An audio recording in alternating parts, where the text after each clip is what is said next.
Hey traders, and welcome to another episode of FVG. In today's episode, we are diving into the key points to help you identify which fair value gaps have the highest chance of success.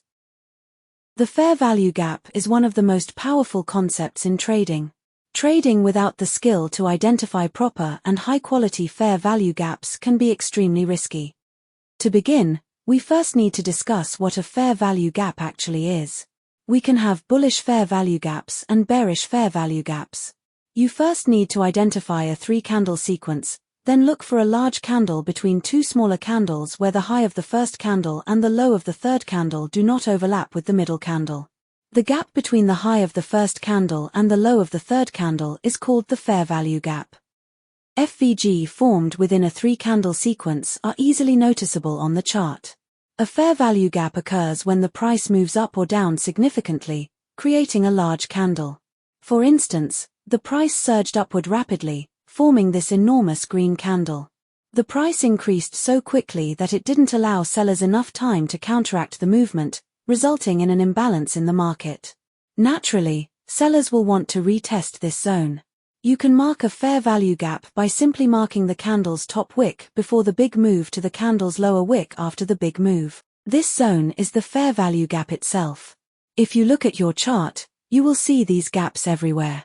Oftentimes, price will come back down to this zone, fill the imbalance, and retrace back up to test the highs again, which we can use to our advantage and profit off this move. But if you've ever traded fair value gaps before, you'll quickly notice it doesn't work 100% of the time.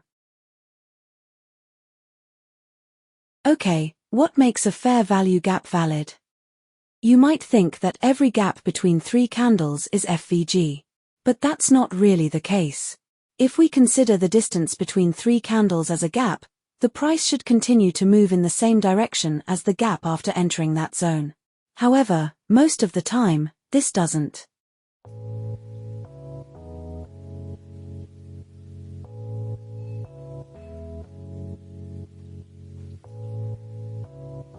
But, most of the time, this happens. Price enters this zone but doesn't react to it, breaking through and continuing to move. But the question that arises is, why does this happen? The response to this question can be found in the following points. The first point is that your bullish gap has a low probability of succeeding if it has entered a bearish zone after its formation, such as resistance, support, or an order block.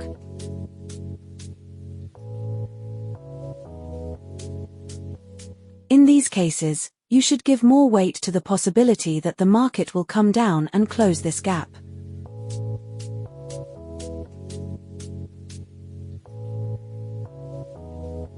The second point is that if your gap occurs after the stop-loss liquidity, the likelihood of it failing to work is very high.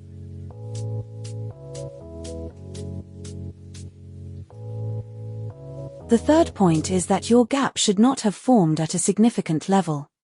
This means you may have selected a gap that lacked a valid reason for its formation. In this case, it is highly likely that your gap will fail, and the price will break through this area.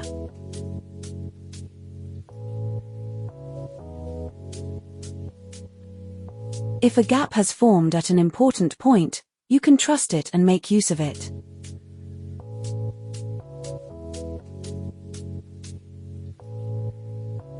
The swing movement that does not have FVG should be doubted.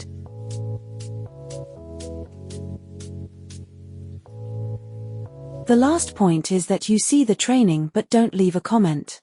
So like this post and leave a comment so your FVG can work. But don't forget to follow the page. I hope you found this video helpful. If you did, please consider liking and subscribing, and I hope you have a great rest of your day.